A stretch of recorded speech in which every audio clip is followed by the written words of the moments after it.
Jones, the 15-year-old who disappeared from Essex. You can't have missed this in the news. It's had huge publicity, and perhaps the chance of finding new witnesses tonight might be slim. But even if it's a long shot, someone out there must know something. Danielle vanished on a walk to school 4 weeks ago in the village of East Tilbury. Okay, morning everybody. Welcome to day 28. Exactly 4 weeks today since Danielle went missing. Tasking today for teams 2 and 3 will be a footpath that runs from Butts Lane to a railway bridge at Linford in Essex. Okay, the divers will be continuing today at the lake nearest to the East Tilbury village. There's tyre tracks, footmarks on one area of that lake where they'll be paying particular attention. Because you're just sitting waiting for news all the time, which is hard, very hard. But basically at the end of each day, there is no news, there is no result. There is nothing to tell us really. The only one thing we want to know is something that we're not hearing, and that's that they found her. She's not a withdrawn child, but she is very shy. She's just a homely girl. She's not one that likes to be wandering about at all. She loves animals. She adores her rabbits. She's got 2 very young rabbits, which she's not had long. She got up her normal rushing around. Her friends knocked as usual and she wasn't ready. She normally has like 2 sandwiches and then just stuffs it all in the school bag, and she went out at about 5 to 8. The normal thing was to say, see you later, Mum, and I'd say, see you later. I wished I'd told her how much I loved her. Just hope I get another chance.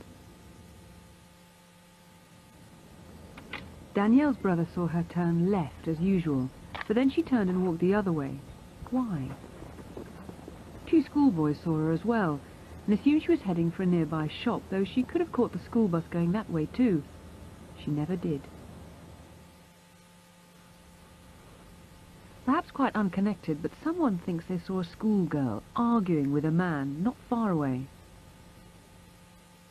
Later that day, Danielle's school rang her home to say she hadn't turned up. So I just thought, she'll come home. In any minute now, she'll turn up. And I was sure by dark she would come home, because she doesn't like the dark. There is no way she wouldn't have made contact with me. I know there isn't. Just from the simple note she leaves me, she's going to a friend. I'll phone you when I get there. I'm next door. A month sounds an awfully long time. Each day makes it a less likely good outcome in my mind. Although I've still got that slight flicker that there'll be a good outcome, but that is getting very hard to believe anymore, really. Well, Peter, that's Mum's hope. What about you? Well, I'm convinced that Danielle has been abducted. I know that she was last seen walking towards Coronation Avenue, but after that I don't know where she went to, and we really need to speak to anybody who saw her after she left the road close to where she lives. Anyone who may have been there, they may think that we already have the information and we don't need to speak to them again. We do. Anybody who can tell us anything about Danielle's movements after she left home should contact us urgently. And what about the possible sighting of Danielle arguing with a man? You know about that, but you want more witnesses on that, if possible. I want witnesses to anything that happened to Danielle. It's possible that it was her involved in that argument. It may have been somebody else, and if it was, let's speak to them. Let's rule them out so we can be clear what we're now looking for. But if that was Danielle and anybody else saw an argument or a conversation between 2 people, speak to us. Tell us what you saw. No matter how insignificant it is, it can contribute to our investigation. It may be the absolute key to what we're looking for. Given that you believe she was abducted, is there anything that may have been going on in her life before this that might shed any light? I certainly think it's a possibility. There may be friends who have been confided in. There may be somebody who knows something that she's talked about at school or in the village. Contact us and tell us that. There may be good reasons why you haven't spoken to us before. They may be frightened with this length of time having passed, that they'll be criticised if they come forward now. We must speak to them. Tell us now whatever you can to help, and let us be the judge of how useful it is. So anything or anyone possibly that was bothering Danielle? Indeed, anything or anyone. We would like to speak to them now. The information you think you'll find that will unlock this for you. It's going to be in the local area in East Tilbury. Shall we just remind ourselves, you're looking for items like this, aren't you? This is what, Danielle's school bag? Yes. When Danielle left home, she left home in a school uniform with her school bag and books inside it. Her lunch was inside the bag. Okay. And anybody walking around the Tilbury or the Thurrock area of Essex who should see anything similar to this, a Kukai bag. Kukai bag. This is her school tie. That's the school tie. Yeah, that's St Clair's school tie. Now that is the comprehensive school for that area. But we're looking for any indication of where Danielle has been or may be now. And her school blazer. Indeed. Okay. All right. Peter, thanks very much. Thank you. Well, Danielle's parents are here. Tony, do you agree with Linda, your wife, and do you agree with Peter about what's happened? Yes, I do. I've always got that glimmer of hope that she is still alive, but we just know that she wouldn't have run away. We know that 100%. The type of girl she was, she just wouldn't have run away. Do you, Linda, believe at this stage there is anybody out there who knows something who hasn't come forward? In your heart, is that what you suspect is going on? I hope so, because we've just had nothing positive, so someone surely has got to know something. She hasn't just disappeared off the face of the earth. Someone's got to have seen something. It could also perhaps be a girlfriend of Danielle, somebody she's confided in, who knows something, who again is fearful. Maybe she feels she should have come forward before, maybe she feels it was told in confidence. There are all sorts of reasons. What do you say to tempt that girl to come forward and talk? Well, obviously someone knows something. If it is a friend, I know they must be really frightened of leaving it this long to come forward, but they've got to come forward to put us out of this. We can't deal with this indefinitely. You know from the enormous reaction there's been, it's somehow a crime that really has touched the nation's heart. Everybody out there is hoping for you tonight. And let's hope that the right person or people call in. Please ring us here in the studio, 0500 600 600, or the incident room, you can call it directly. It's manned now and will be for a long time tonight, 01 245 464222. And please keep ringing, as your calls have helped so much in the past.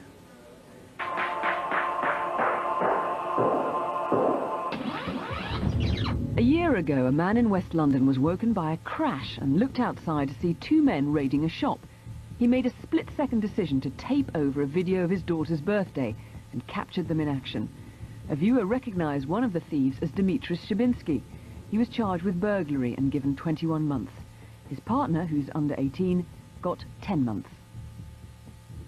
As a direct result of calls to Crimewatch, Jason McDonough was convicted of 11 burglaries on shops and hotels in South Wales and has been sentenced to 2 years. Jonathan Lemoon stabbed a man walking home from a nightclub. It was a vicious and unprovoked attack. Lemoon saw the programme and turned himself in. He's been sentenced to 4 years. And another conviction. This one, of course, you know about. It's Barry George, sentenced 2 weeks ago for the murder of Jill Dando. Tonight we'll show you the winner of this year's Jill Dando Award for Bravery, a man who saved a girl from being raped and maybe murdered. What are you doing? Leave her alone. It's all right, she's my girlfriend. I don't care if she's your girlfriend, leave her alone. Coming up too, one of the most bizarre offenders we've ever appealed on. And the driver who didn't like his wing mirror getting hit and killed the man who did it. A really weird incident now. It happened last month in Woolston in Southampton.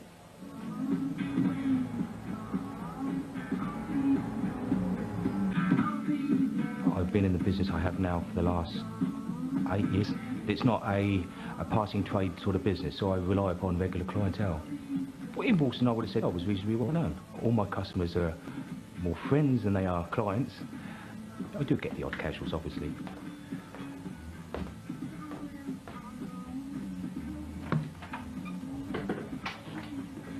Hello, mate. Can I help you? Yes, please. I'm looking for a barber that could cut my hair. It's a bit difficult, and I suppose I'm a bit fussy, really, but... That's all right. We can handle that. Do you want it done now? Not just now, no. You want to make an appointment? Yeah, I will later on, all right? I'll pop back. Yeah, as you wish. OK.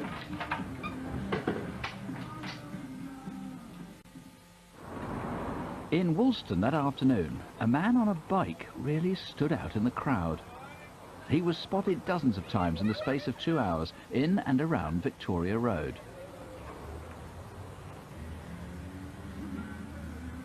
I had quite a busy morning, but I had a bit of a quiet afternoon, so I decided to take a little rest for the afternoon, a little siesta. At around 3:30, a witness saw the man with the orange wig pull up outside the shop. He walked in through the front door. I sat up because I thought it was charity, because, you know, dressed as a clown. Which point I got up out of the chair and chased after him. I thought it was oil, because it was oily looking. Got up within a couple of feet of the saddle before he started gaining on me. And by then I realised it wasn't just oil he'd thrown at me, it was something a lot more serious, because I could feel the strong burning sensations.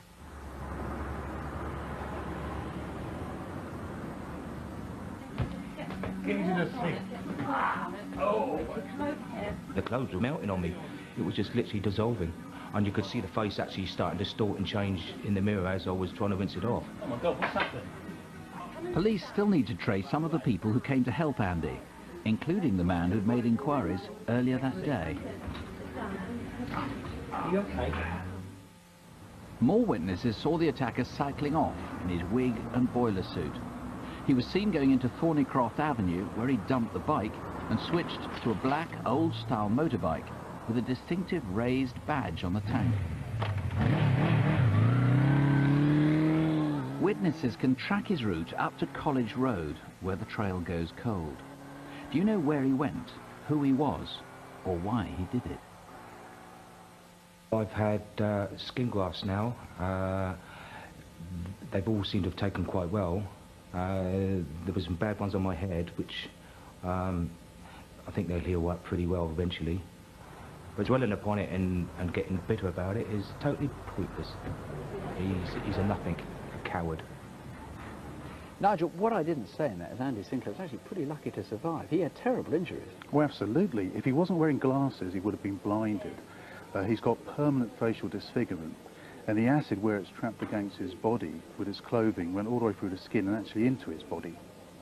Nobody knows any reason why anyone should want to do this, do they? Nobody knows anything about Andy, and he doesn't know anything himself that would provide a motive. Oh, absolutely so. This is even more bizarre as a case because there is no obvious motive, no motive at all. Unless, of course, a Crimewatch viewer can come up with it. Because there's this extraordinary contradiction. If he was going for Andy Sinclair specifically, why did he spend 2 hours cycling around the town? Well, absolutely, that's part of the mystery. We really don't know. One possibility, Nigel, is that this is somebody who's got really psychiatric problems. Maybe a psychiatrist, a psychiatric social worker. Well, absolutely. I think if anyone's going to commit a crime this vicious, this nasty, they may well be a troubled individual, so I'd ask anyone that knows any person, perhaps a doctor, psychiatrist, please contact us. OK. Witnesses in the shop. We pointed, obviously, to the guy in the purple shirt who came in. That's never happened, I gathered, to Andy, before. Somebody just coming in and make a vague inquiry. So we need to find that chap. Oh, yes, we're very keen to find that gentleman because he went in beforehand, and we believe he also went into the barbers after the attack. So it's very crucial we speak to that person and eliminate them from our inquiry. And just quickly, there was a man with his daughter. Quick description of them, because they obviously went in to help. They did. Do you just want to find them? We want to find them because they may well be witnesses. Mediterranean-looking gentleman with a daughter in her 20s. OK, you can't have forgotten it. Tuesday, about a month ago, 12th of June. 0500 600 600, or the incident room on 023 8067 4114. The city of Bradford has had more than its share of problems in the last few weeks, and there's one tragedy that's been rather overshadowed by the riots. It's the death of Rebecca Hall, the mother of a 4-month-old baby boy. Becky's naked body was found in an alleyway off Thornton Road about 3 months ago. Max McLean is in charge of the murder appeal. Max, Rebecca disappeared on Good Friday, but then her body wasn't discovered until the 26th of April, 13 days later. What could have happened? Well, Becky was a prostitute, and we know she was heading for the red light area, the Thornton Road area of the city. At the time she went missing, that's indeed where she was found, stripped and battered. But Becky was also the mother of a 4-month-old baby boy, And our information, it's very strong information, is that she would never have left that child overnight alone at any time. We feel, therefore, it's very unlikely that she's gone missing of her own accord. Now, the scientists are telling us that Becky may only have been dead for 4 or 5 days before she was found. Therefore, where was she for that period of time, the 13-day missing period of time? We really need people to come forward. Have you seen her on Friday the 13th of April, particularly late on, or any time after that? Please call. Now, the other thing we want to find is these boots. Has anyone seen these boots? Because boots like these belonged to Becky, didn't they? Yes, that's right. We know she bought some just like that only a couple of months ago.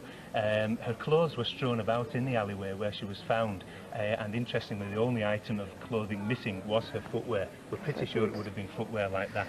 Also, this watch. Now, this is a South Park watch from the cartoon series. She was wearing one of these. That's right. We're pretty sure that when she went missing at 10 o'clock Good Friday, she had a watch just like that on. It's not at the scene. Where is it? And her mobile. Her mobile, I mean, ironically, that was given to her by a friend in order that that friend could keep in touch with her and make sure she was okay. We don't know where the mobile is now. That's the 3 things. If anybody can put those things together, please call. So that's a Motorola StarTAC mobile. Tony, you work in Bradford with young prostitutes who've been abused through prostitution. It's a dangerous profession, isn't it? It is dangerous for the young women that we work with. They are very vulnerable to abuse and to sexual exploitation. We know of other young women who've been locked away in flats and have been beaten up, and we want to be able to help, so we need any information that they can provide about the men who are doing this. Prostitutes, for obvious reasons, soliciting is illegal, and their clients are going to be reluctant to come forward, aren't they? Yes, I mean, they think they'll receive an unsympathetic hearing, but it's really very important that they do come forward. It's going to be a free call, and whatever problems they may have had with the police in the past, we're all on the same side in this situation, and we want, therefore, people to ring in and to provide us with information to help. And of course, the killer is still out there, so other prostitutes in Bradford are at risk from this person. Yes, that's really why it's so important for both prostitutes and for other citizens of Bradford to ring in and provide whatever information they can. Max, what are you going to say to put people's minds at rest, prostitutes or clients, who may know something or who may have been attacked, may know anything about this, but don't want to call the police? Yes, let me make it absolutely clear that we will not prosecute prostitutes or the users of prostitutes who are ringing in with information about this murder. We are all on the same side here, as Tony said. We've got a murderer to try and catch who is still out there. Please call. You can call in confidence. And there are also 3 workers from your organisation, aren't there, in the police incident room, so people can talk to them if they don't particularly want to talk to the police. That's absolutely right. They're at the incident room at Bradford Police Station, and we'd be delighted to pass calls on to them if you would prefer that. OK, well, don't forget, whoever did this to Becky is still out there. Help find that person tonight. 0500 600 600 or 0800 318 001. Now, 3 lots of CCTV with faces for you to name. Who are these 2? Now, you don't need to be Lara Croft to help catch this pair, as we've got some very clear pictures of them. Here in Holloway in North London, they snatch a bag containing almost £2,200 worth of PlayStation games. And who can give us a name and address for this man wielding a knife at a petrol station in Norwich? Finally, tell us who this is. He walked into a petrol station in Welling in Kent and terrified the cashier with his threats. 0500 600 600. And have a look at this. They're among the crowd that brought cricket into disrepute last month when a small gang of fans went on the rampage. You may remember during the presentation ceremony, an Australian player was hit by a full can of beer. Now, most of them look like they're aged between 18 and 22. Do call us now and tell us who they are. 0207 321 9337. Jeremy's police force actually won quite an accolade this month. Each year, the Police Federation and the Sun newspaper single out people who've shown conspicuous courage. Every day, police officers risk their lives in the line of duty. They take on criminals armed with guns and knives. They rescue people from mortal danger. Protecting the public is just part of the job. Once a year, there's an event that recognises this. The Police Bravery Awards. The Prime Minister welcomes the 65 finalists to number 10, and they met little Leo, as well as the Home Secretary. And then there's a grand ceremony at London's Savoy Hotel.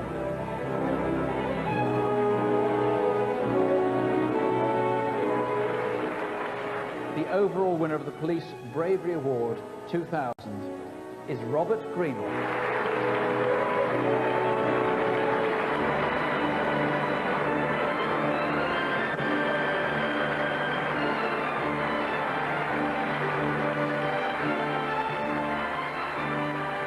And this is what he did.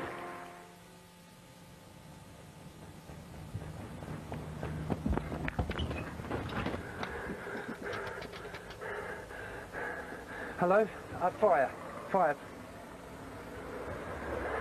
Hello? Yeah, there's a fire down on Milfoil Drive. Milfoil Drive. Yeah, I don't know what number, but you can't miss the smoke. It's all over the place. I was walking by and somebody sent me down here. Yeah, I don't know. Somebody said there might be someone inside still. Charlie Echo 131, location over. Charlie Echo 131. I'm in Lotbridge Drove. Over. Charlie Echo 131. Can you attend Milfoil Drive? House fire. Persons reported. Fire brigade are en route. Over. I was literally 2 minutes from the call. The fire brigade had obviously got the call perhaps before me or at the same time, but because of the location of their station, I was much closer.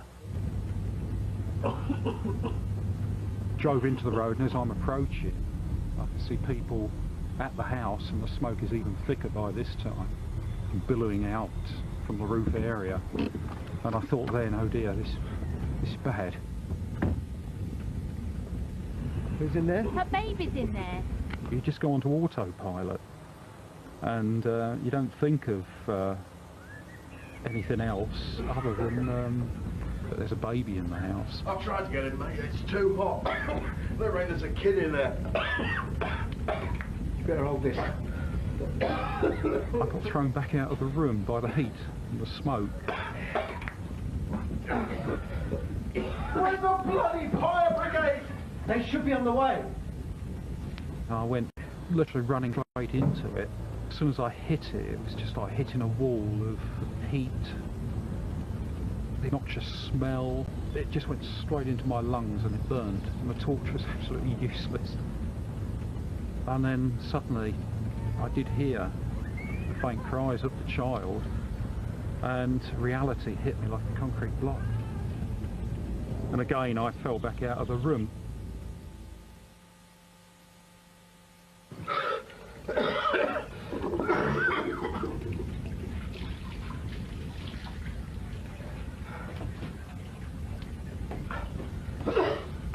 I could hear the flames crackling, the heat was singeing, and again I could hear the baby crying, but I couldn't locate her in the room. By this time the cries were a bit weaker. I recall at that point the flames just lit the room up, and the flames shot across the room, and they lit up a cot which was in the far corner. I still couldn't get to her. I remember getting thrown out again. As I got thrown out, so I heard her cries die. They literally just went. I thought, oh my God, she's dead. It was that point that it was literally do or die for me. I knew I had to go in. I was going to keep going in until I got her. Your mate's still up there. Okay, mate.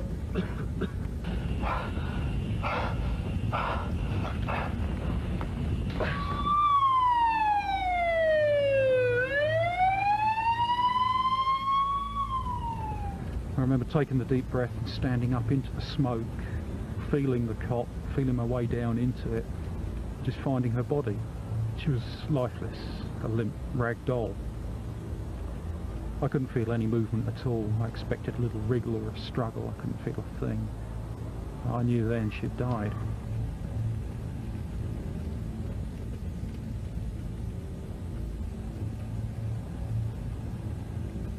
Bo! Bo, where are you? You're all right, mate. And I remember holding her in my arm, willing her to breathe.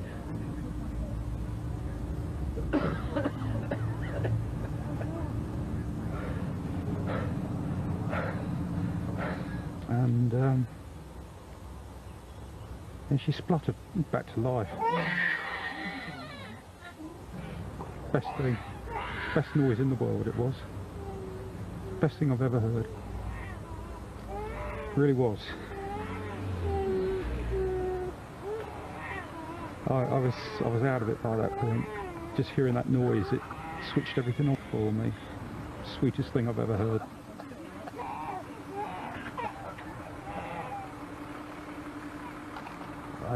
I don't think I could live with myself, knowing that I'd heard those cries and not got her. There's no doubt in my mind I'd do the same again, and I know any of my colleagues would as well.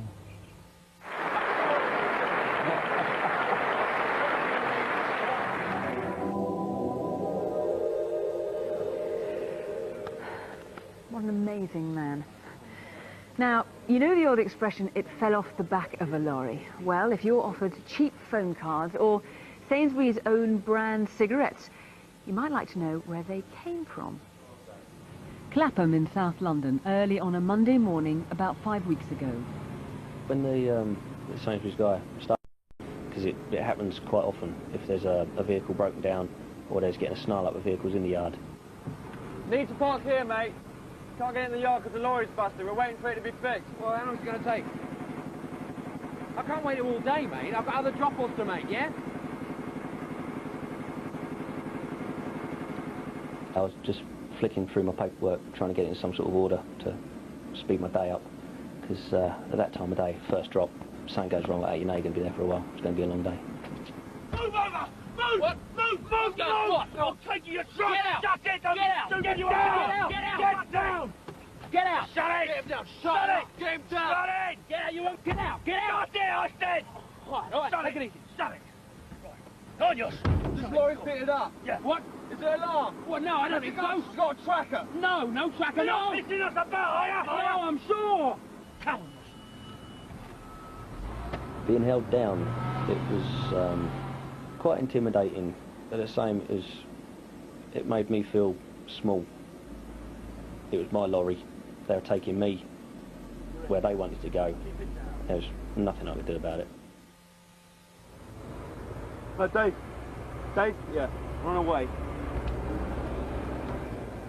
I know it sounds silly at the time, but I was really just trying to concentrate on what they were saying, where they were going.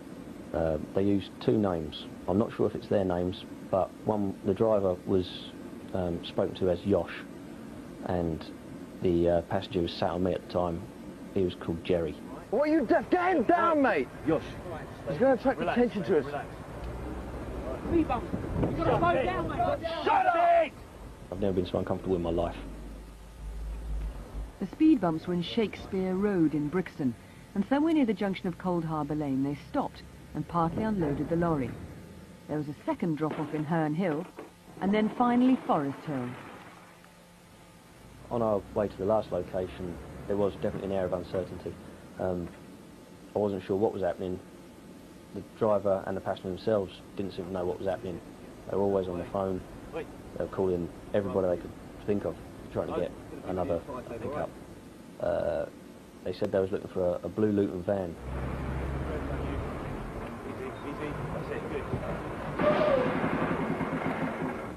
Keep him there. All right, go on. Get down. When they did the third and final drop, I started to think, am I going to get a beating now? Am I going to get locked in the back? That's when I started to worry. Get in the van.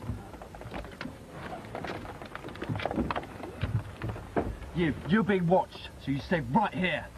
We know where you live. Yeah, it's shaking me up. There's no denying that.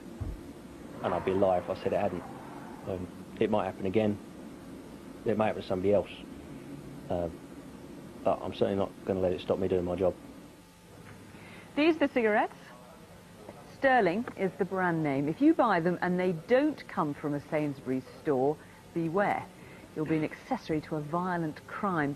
Incidentally, the stolen phone cards have been made invalid. There's a reward if you can solve this. Remember the names Yosh and Jerry and the blue Luton van. Call 020-8649-2744. And on this or any other crime, you can always call Crime Stoppers. That's on 0800 555 111. Still to come, the car that drove into a hail of bullets in South London. and the winner of this year's Jill Dando Award. Thanks to your calls, there have been some real breakthroughs on last month's cases, but there's still a lot of investigation going on and officers still need your help. When a pharmacist in Formby was sent a parcel bomb, she recognised the smell of gunpowder and threw it away.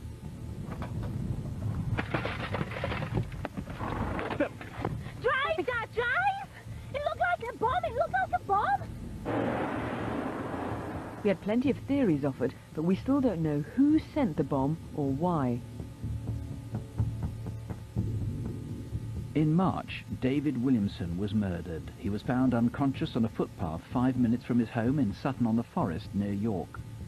We had over 30 calls on the night of the programme, but nothing on the black car that was parked near Bentley's farm, and we still haven't heard from the man who was walking away from the village at 5:30 that morning.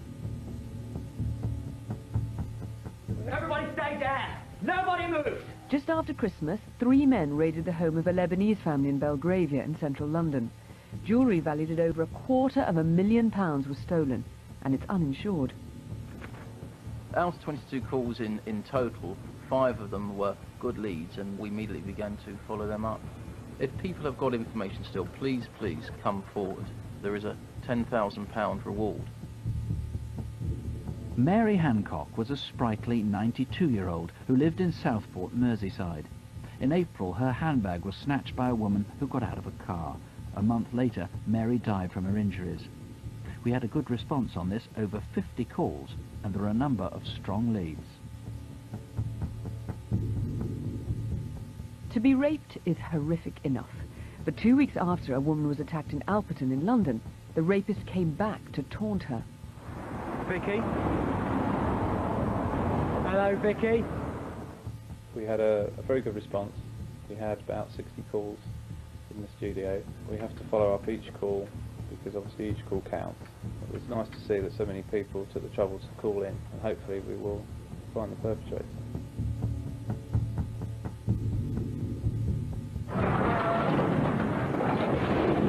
A spectacular ram raid on a NatWest bank in Kyle in Doncaster. Get down! Get down now! Move it! Down! Stay there!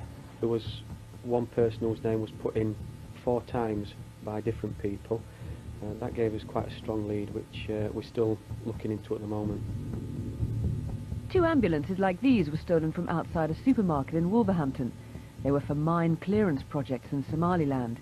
Within 2 hours of the programme, the lorry, container and the trailer were found, but they were empty. Do you know where the ambulances are? There's a reward of £10,000. A 16-year-old with learning difficulties was walking down the A13 in Leigh-on-Sea in Essex and was coaxed into a car. He was taken on a 3-hour drive and sexually assaulted. We had such good clues. The girl in the back was called Belinda, and yet so few useful calls. A metallic blue BMW, R-registered, with cream leather interior, and a 2-year-old called Belinda. Call us. Tell us who the driver was. 6 weeks ago in Plymouth, there was an incident of road rage between a pedestrian and a driver. The pedestrian finished up dead.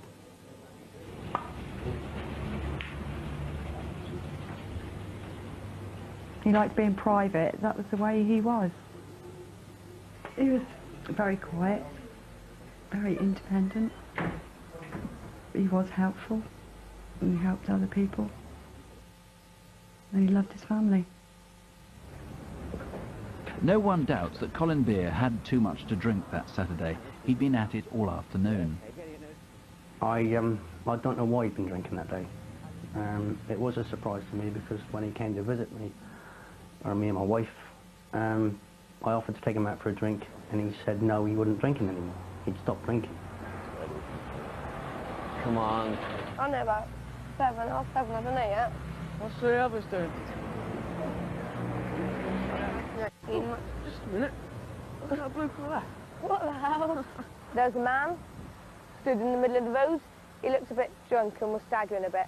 But then we noticed that as one car went past, he hit the windmill of it.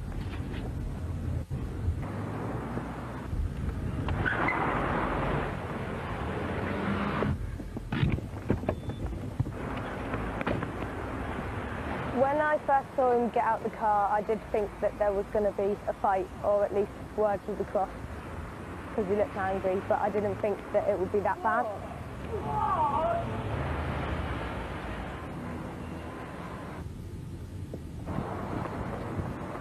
When I saw the man attack the victim, I felt a bit nervous, but when I saw him fall to the ground, I felt sick, because it was like, how could someone do that?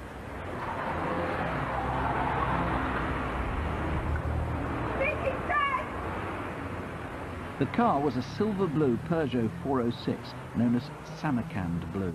This is Plymouth at about 6 p.m. on Saturday, the 9th of June. Norman, we should point out he had much darker hair than the actor in the reconstruction. Yes, he did. Now, what do you hope for from this appeal?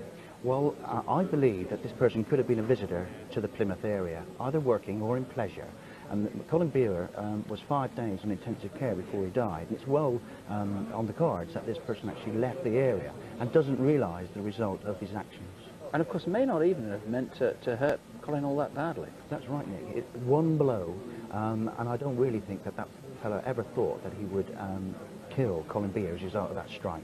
So you've really got to get this guy to call in himself. I mean, that's really the essence of what tonight's about, then. That's right.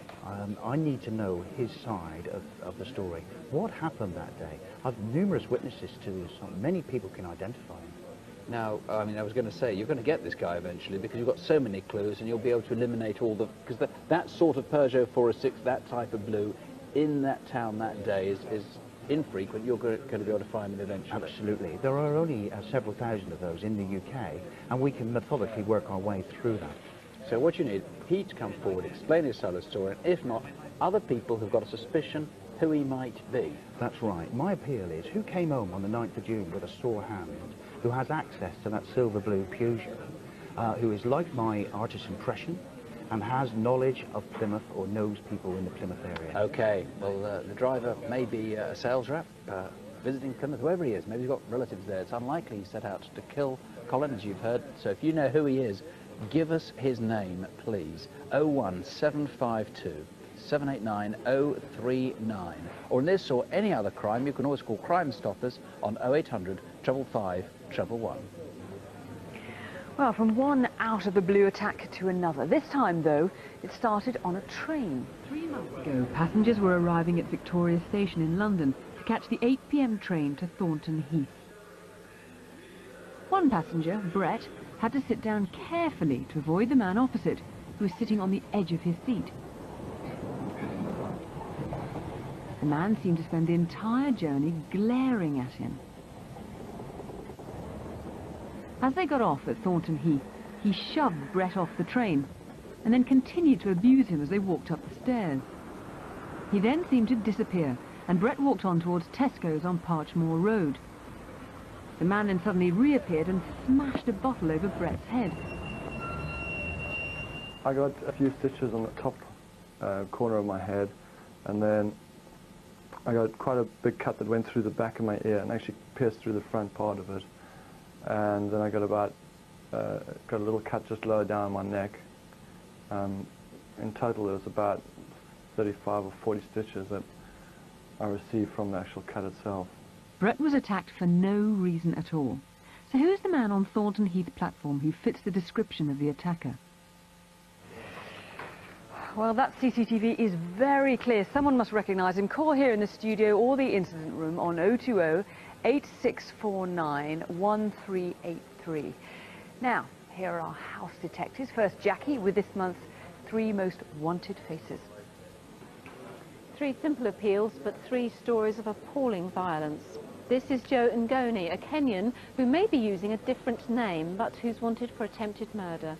A woman was stabbed in the head and body in her car last month in Green Lane, Hemel Hempstead. Thankfully, she is now recovering well. Serdal Singh Lidar, also known as Sid, is wanted in connection with a murder inquiry in Leicester. Giuliano Marcillo was charged with grievous bodily harm against his own baby, but jumped bail. His son has been permanently brain damaged. In the past, Giuliano Marcioli has slept rough or in squats. If you know where he is, or indeed can help with any of our faces, please give us a call, 0500 600 600. And do you recognise these two? They were filmed during a police surveillance operation in a pub car park in southeast London. Now this one might be called Gary. They were seen with a gang of men who have since been jailed for their part in a £2 million drug haul. And who's this? He was seen talking to some men who've since been charged with offences involving 32 kilos of heroin. That's a lot of drugs. If you recognise any of these three, call 0500 600 600 or 0800 085 5939. Let me just update you on the information we've had in so far. On Danielle Jones, the missing Essex schoolgirl, we've had over 100 calls. We'll have more information for you on that later on. The Southampton acid attack in June, we've had some information about the bicycle that was being used by the perpetrator and several names for the attacker. On the Becky Hall murder, if you remember, that was the murder of the prostitute in Bradford in April, a possible sighting of her boots, they've gone missing. And the Clapham hijacking in June, that was a hijacking of a Sainsbury's lorry. Let me just remind you, we haven't had really very much on that, but these are the cigarettes, they're Sterling brand, that's Sainsbury's own brand, and in Safeways and Asda. If you've got those, but not from one of those supermarkets, these are the cigarettes we're after. More numbers are on CFAX page 621. A black car with darkened windows cruising through South London late on a Friday night, actually perfectly innocently, and it drives into a hail of bullets.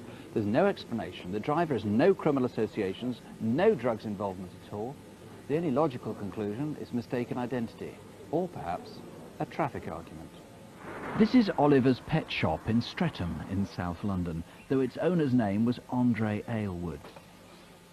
When he finished work, Andre's passion was car audio equipment, and his pride and joy was his blacked-out BMW. At 27, Andre still lived at home with his brother, his stepmum, and his dad.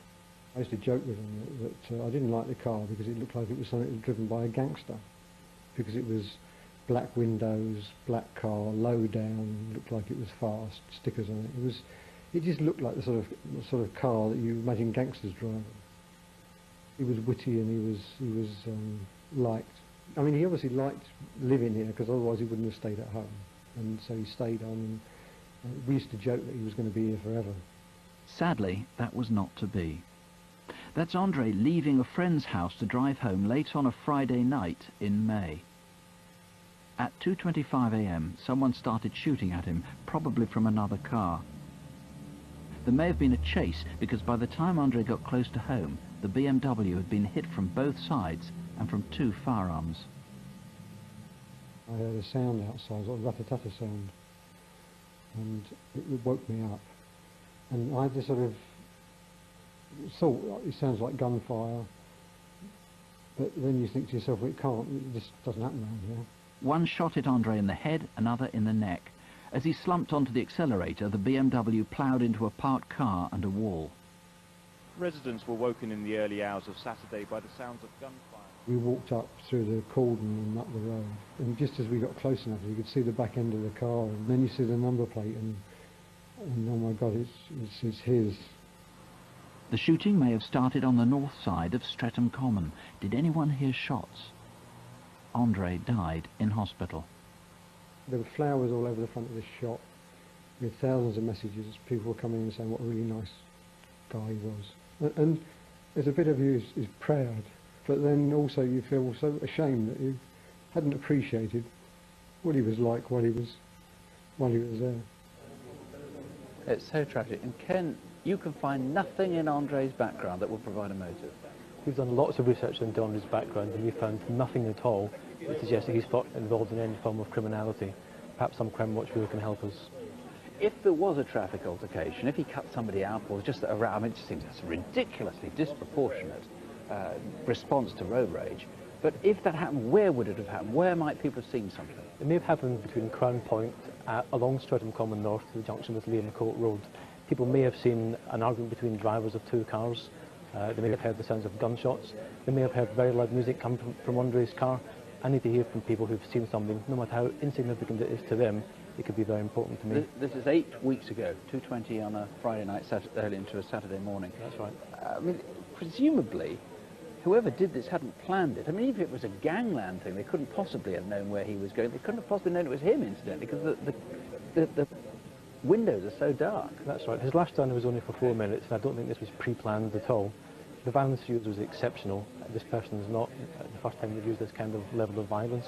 I need people who have heard from the person who's actually committed this crime, to whom he might have boasted, family members, friends, associates, to come forward, give us a call, and see if we can take this matter forward. Okay, it was the Saturday of the Cup final. There's a big reward on this, £7,500. Please call in if you know anything. Either call the studio or the incident room on 020 8247 8261. And I appeal for the identities of any of these men after a serious disturbance at the Lord's Cricket Ground last month. Now, we've had a really great response to this. I'm really pleased. We've had lots of names put forward, but if you recognise them, keep the calls coming in. They're all fans who were there on the day, and the police are very keen to speak to them. And here's another chance for you to recognise any of these three who were keen to identify as part of ongoing drugs investigations. Well, our CCTV faces are already looking, the calls are already looking very, very good indeed. The PlayStation thieves, a whole host of names have been suggested, but the same name has been given twice there. And the man in Norwich at the petrol station, again the same name has been given twice. And the Welling in Kent, one name has been given there. Please keep calling in. Barrow in Cumbria, near the Lake District, is one of those places where people, well, they look after each other. It's a really friendly community. But a stranger has been abusing that trust. You may recognise the face, or you may recognise the habits. It's mostly on a Wednesday or Thursday around lunchtime. His victims are always elderly and often poor. And maybe he has an accomplice. The ring came at the door, and it was this chap like. You're all right, look. I've got a delivery for next door. Do you know if they're in? So he said, well, I want to deliver some cement. Do you think I could come through? So he came through with me, and he must have left the front door open off the catch. While she was distracted, someone got upstairs.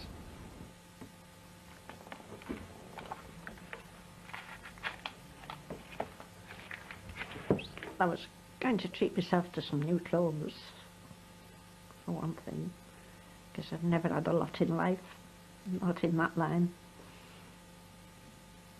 Couldn't believe my eyes. He'd been into practically everything. My rings had gone out of my drawer. They had very sentimental value because one was my engagement ring, and I thought the world of that, of course.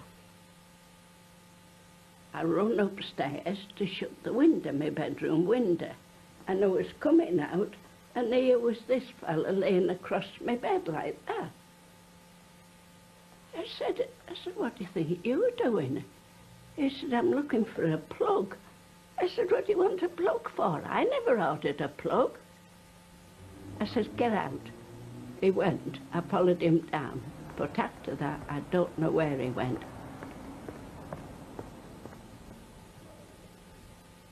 She then discovered he'd taken her savings, £100. Take another look at him. Sometimes he wears glasses and a blue military-style jumper, and he may have had a boil on his neck.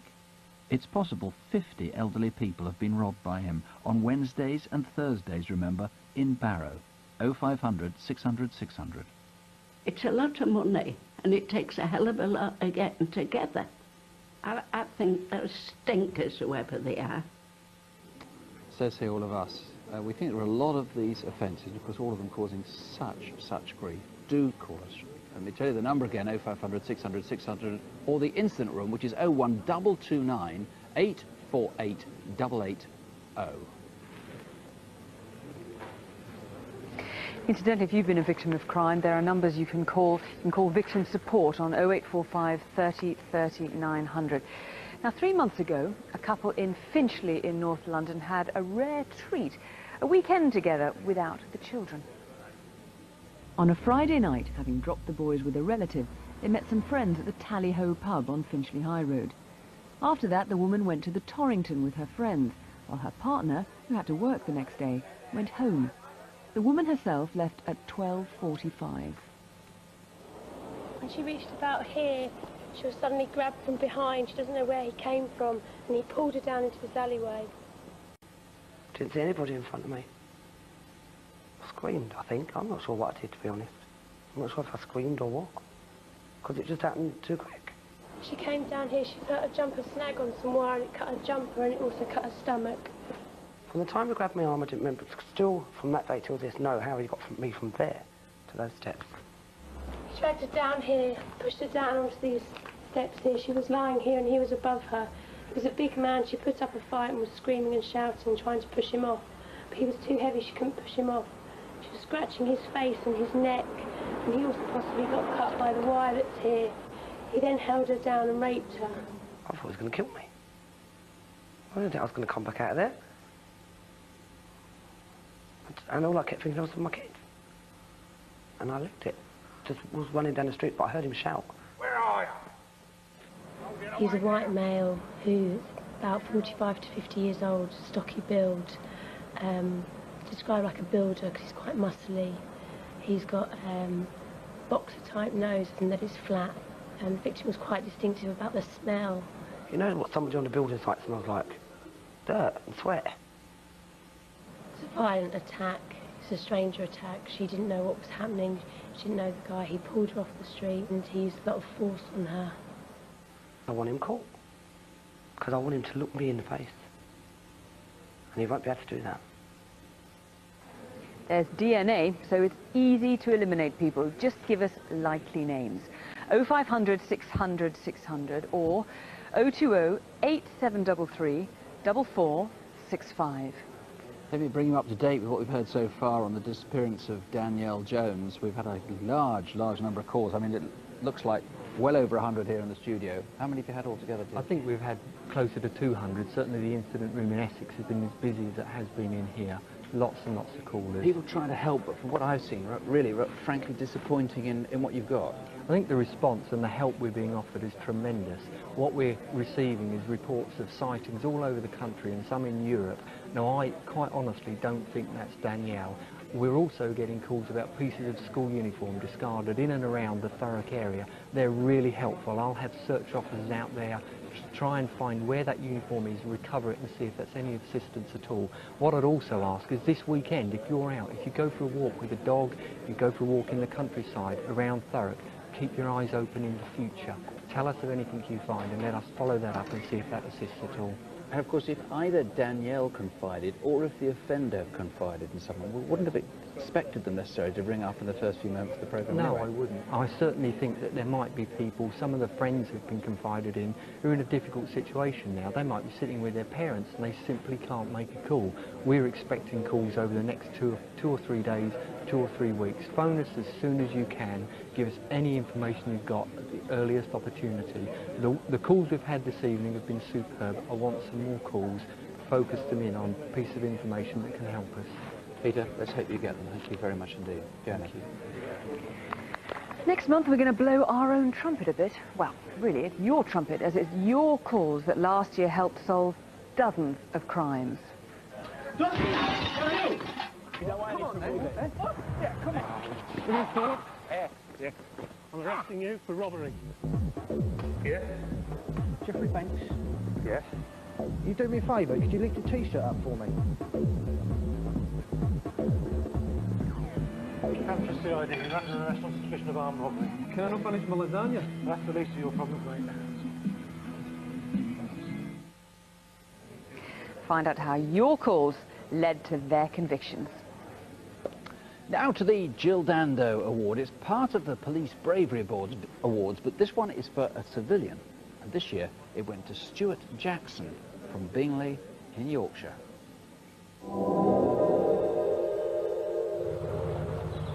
That particular Sunday was a very nice day to take myself off for a walk. At the time I set off, I didn't decide whether it would be Skipton or Leeds until I actually got to the Canal Bank, and I decided Leeds. There was lots of people out walking. The Canal Bank was quite busy. It wasn't until I reached the Kirkstall area where it went very, very quiet. That area is eerie because the Canal Bank takes you past the Kirkstall power station, and as you're walking you're suddenly aware that there's no more birds singing. and you can hear the power from the electricity pylons or whatever they are. You can hear it buzzing as you're walking along the canal banks, so it gives it an eerie feel to it. The first thing I heard was a scream. I did stop and I did look around, because it didn't sound like kids playing about. It sounded serious. But not seeing anything, I cancelled it out and set off walking again.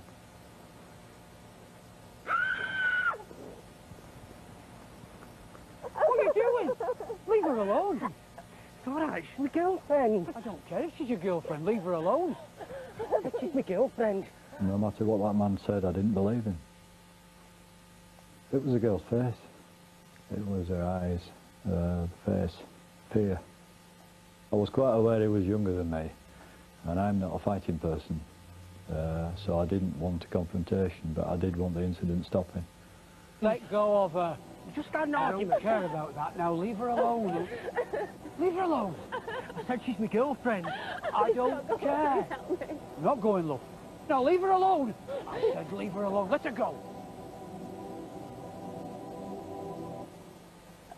Come here, love. He was very calm and insisted on this being an argument to the time of him leaving. It didn't seem like his girlfriend. There was too much distress there, too many tears. You just want to stop the distress, offer some help. I can't understand people walking away. I really can't. If a student hadn't come along, then he would have raped me. He was about to rape me. The girl was walking along this footpath. It was a sunny day, the first nice day of that year. She was approached by a man who started talking to her.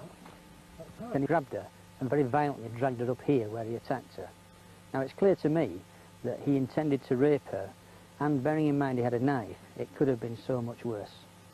Stuart showed great courage in approaching them in the first place. He was not to be fobbed off. He stood his ground. Had Stuart not intervened, then I dread to think what would have happened. I've not had much contact with her. I've only seen her twice since the incident. But I think I made a friend that day.